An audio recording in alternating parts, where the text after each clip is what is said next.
Hello everyone. In our previous video, we have seen what is service object and how to create one. We created one of the service object kind called node port, which had exposed the Nginx application to the internet. Earlier, we had seen a declarative approach by writing the YAML file manually. In this video, we are going to create the service object, however, with imperative commands, right? Let's get into it. First of all, let's create an Nginx application. You might have known this from deployment video. You have to run kubectl run and the pod name, which I call it as my pod here, and the image equal to Nginx. And I'm labeling this pod as app equal to front end. Enter. This would create spin up a Nginx pod with a mentioned label. Get pods, show labels. Once this is done, let's create a service object. There are a couple of ways to do this. You run kubectl expose. So the one which you wanted to expose. So what pod you're going to expose it here. So you'll have to mention that expose the pod, which is my pod, which we had spun up earlier, and the port of the service object port, and the port of the target pod, the pods, the application that is running in that pod. It's open to the port 80, right? So that port, you'll have to mention it under the target port. And the name of the service object, I call it as nginx-service. Then type equal to node port. So this is all you have to do to expose the pods to the internet. So the service object is now created. Well, it would have been created with the name Nginx service. You can check it with get all.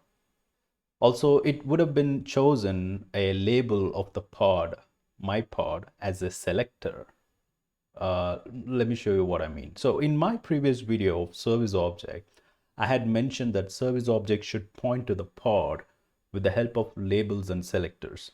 So if you see my pod, right? So for the top of the screen, so if you see the one which I'm highlighting, the pod has the label app equal to front end, right? It's the label app equal to. So the service object created with the expose command would pick up the label of the pod automatically and use it as a selector. But the downside of this is you wouldn't have a choice to mention the port of the node that is getting exposed. So in my previous video, you might have seen that we were exposing it to some 30134 or 30168, that 30 series of ports. We were exposing it to the internet, right? So that one we don't have a choice to decide that right now. Kubernetes would expose the application to the random node port when we use expose command.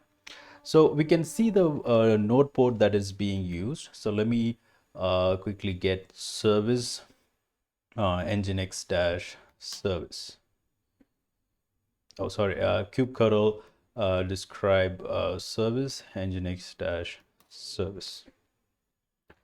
So if you see here, you can see the node port that it is being exposed to. This is the random port because we don't have a choice when you use the command kubectl expose. We don't have a choice to expose it. We don't have the choice to mention that node port in the command itself. So Kubernetes would expose it to the random node port. So let's try to access it right now, the page.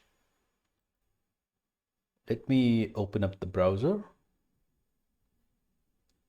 Okay, and we're going to type localhost : and the port number is 31075. 31075. There you go. So now it's being exposed to the internet. So by creating a node port as a service object, right?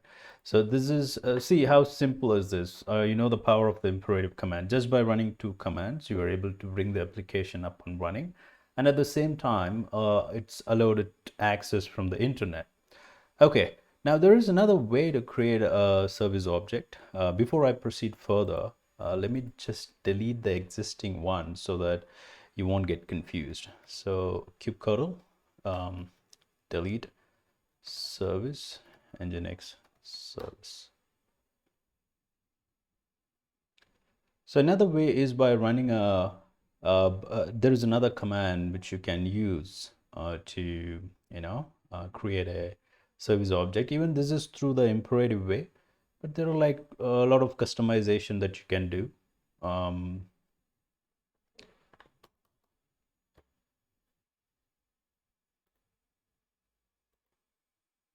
Okay, it looks like I hit a enter a couple of times. Yeah, now it's got deleted. So all we have now is just the pod that is running the Nginx application, and there is no service object at present.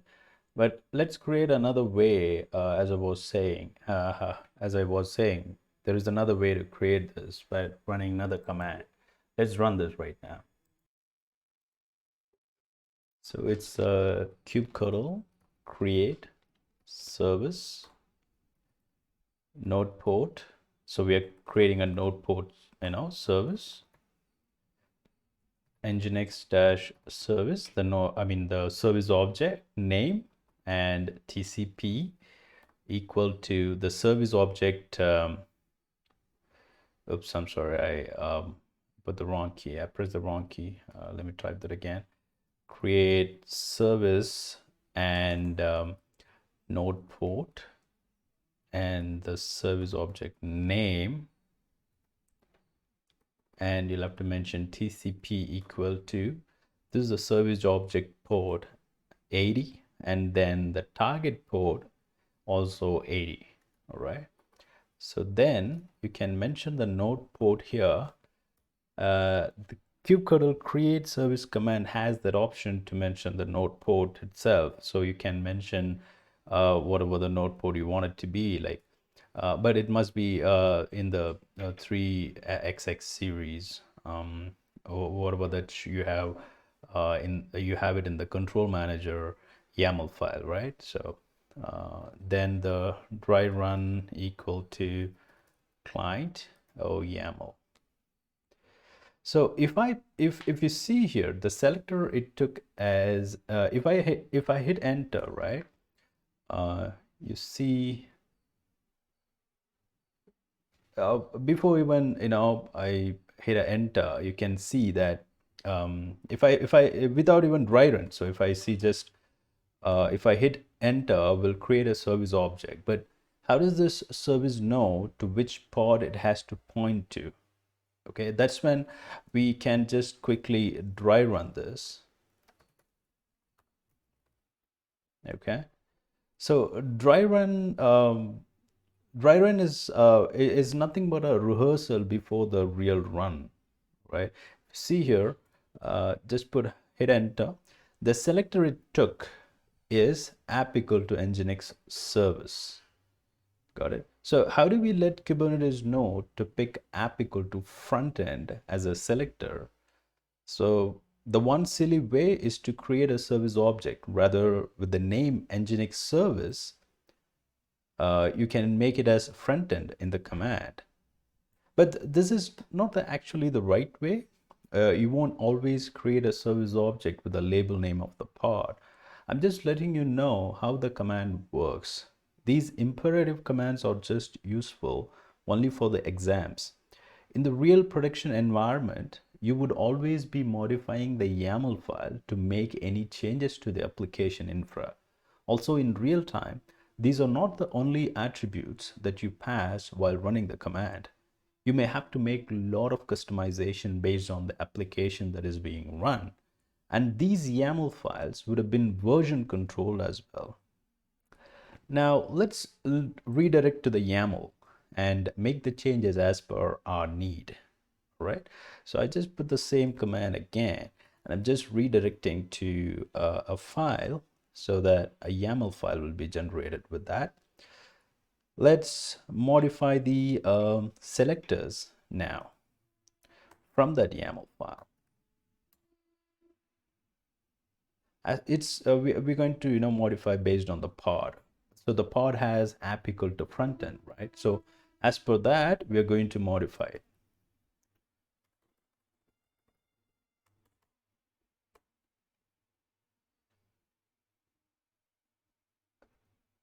Okay, front end.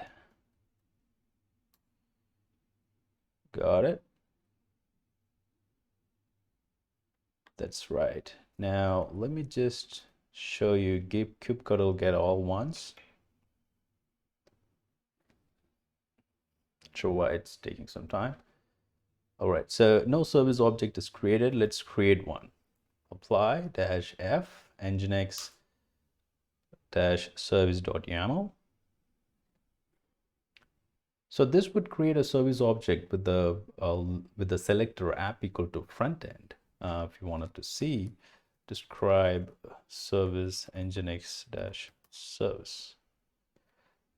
So if you see here, we had edited the YAML file, right? So based on that, it has created. Now it is exposed to the port that we had mentioned in the command 30080. We can quickly check that as well. 30080.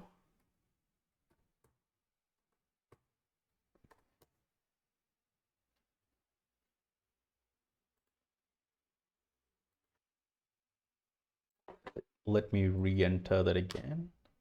There you go. Took some time. Yeah, so now you can browse that 30080 port, in which the service object has been exposed. So this is it all about by creating through the imperative way. And there is another way that you can do it. Let me delete all deployment and services. And at last, let's see a command which would create a pod and service object in a single command. Okay, so let me delete the pods and the service object.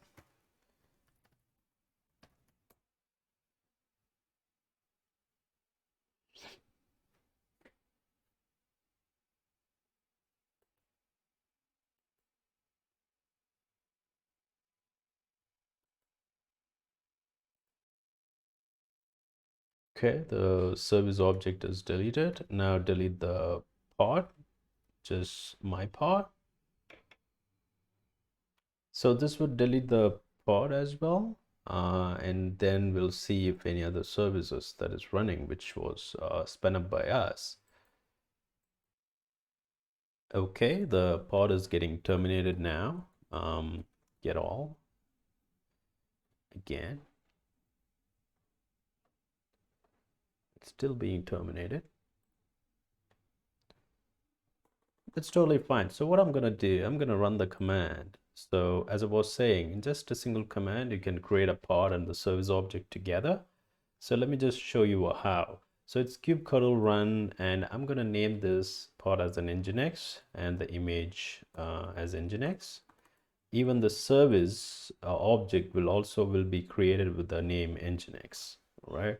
So pod, kubectl run nginx,